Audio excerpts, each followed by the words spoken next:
सीधे सीधे चलते हैं हरीश रावत जी के पास। बेमेल खिचड़ी, क्या बेमेल खिचड़ी बनाने की कोशिश 2014 और 2019 में की गई, और 2014 और 2019 दोनों में जो विपक्षी एकता है वो परवान नहीं चढ़ पाई, और जिसके चलते जबरदस्त जीत हुई बीजेपी की दोनों बार। तो जी न्यूज पर कौवे के नाम से मशहूर पत्रकार दीपक चौरसिया की वापसी हो गई, तो जनता भी खूब मजे ले रही है। लेकिन देखिए कैसे जी न्यूज पर वो आए, लेकिन उनके तेवर वही पुराने थे, चाटुकारिता वाले और बीजेपी की गोदी मीडिया के एक और पत्रकार वाले। अब सुनिए हरीश रावत के सामने वो कैसे खूब बीजेपी की बड़ाई करते हुए नजर आ रहे हैं। सीधे सीधे चलते हैं हरीश रावत जी के पास। बेमेल खिचड़ी, क्या बेमेल खिचड़ी बनाने की कोशिश 2014 और 2019 में की गई, और 2014 और 2019 दोनों में जो विपक्षी एकता है वो परवान नहीं चढ़ पाई, और जिसके चलते जबरदस्त जीत हुई बीजेपी की दोनों बार। सीधे हरीश रावत जी के पास चलते हैं। हरीश रावत जी, क्या आप ऐसी पॉलिटिकल पार्टी जो खम्भम में आज रैली कर रही थी, या नीतीश कुमार जी जो अपनी यात्रा निकाल रहे हैं भारत जोड़ो यात्रा के साथ साथ, इन तमाम लोगों को एकजुट कर पाएंगे? इसके बाद मौजूदा बीजेपी सरकार में क्या क्या हो रहा है और कैसे हो रहा है,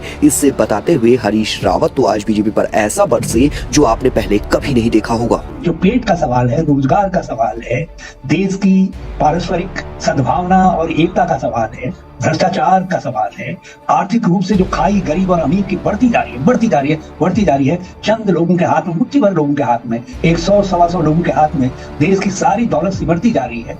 जो लोग कभी केवल अरबपति थे आज वो खरबोपति हो गए हैं, तो उनकी दौलत रॉकेट साइंस के तरीके से तेजी के साथ ऊपर को उठ रही है। इसके बाद दीपक चौरसिया को जरा देखिए कितनी चिंता है विपक्ष पर बात करते हुए वो कितना कुछ समझा रहे हैं हरीश रावत को। ये वाकई गोदी पत्रकारिता का सबसे पहला सबूत है। लेकिन सवाल ये केसीआर का क्या होगा? केसीआर को तो आपने भारत जोड़ो यात्रा में नहीं बुलाया, फिर दूसरे नंबर पर आप अरविंद केजरीवाल को ले लीजिए, उनको भी नहीं बुलाया, अखिलेश यादव को बुलाया, वो नहीं आया। आप समापन में आते या नहीं, मुझे इसका भी डाउट लगता है। मायावती जी कह चुकी है कि हम किसी से अलायंस नहीं करेंगे। ऐसे में आप क्या राहुल गांधी जी को सर्वमान्य नेता बना पाएंगे? नीतीश कुमार खुद प्रधानमंत्री बनना चाहते हैं, ममता बनर्जी कह रही है कि मैं भी प्रधानमंत्री बन सकती हूँ, ऐसा कई लोगों ने मुझे कहा या संकेत देती हूँ इस तरह के। इसके बाद सुनिए कैसे हरीश रावत ने दीपक चौरसिया की बातों का जवाब देते देते कैसे एक बार फिर से उनकी लंका लगा दी। उन्होंने एक तो बात ये कहा है कि कॉमन मैन जिंदा कैसे रहे, दूसरा उन्होंने कहा आम आदमी कैसे जिंदा रहे, दूसरी बात उन्होंने कहा है कि नौजवानों का भविष्य, देश का भविष्य क्या होगा, तीसरा फैक्टर उन्होंने कहा है कि ये जो सहिष्णु भारत था वो असहिष्णु भारत हो गया है। चौथी बात उन्होंने कही है कि बोल ही नहीं सकते, पार्लियामेंट में नहीं बोल सकते,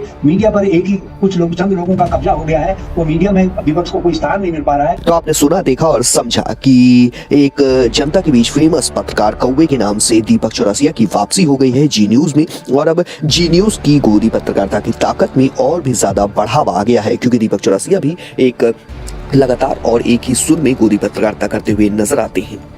तो इस पूरी खबर पर क्या है आपकी राय नीचे कमेंट सेक्शन में जरूर बताएं। साथ ही साथ चैनल पर बेल आइकन दबाकर सब्सक्राइब करना भी ना भूलें।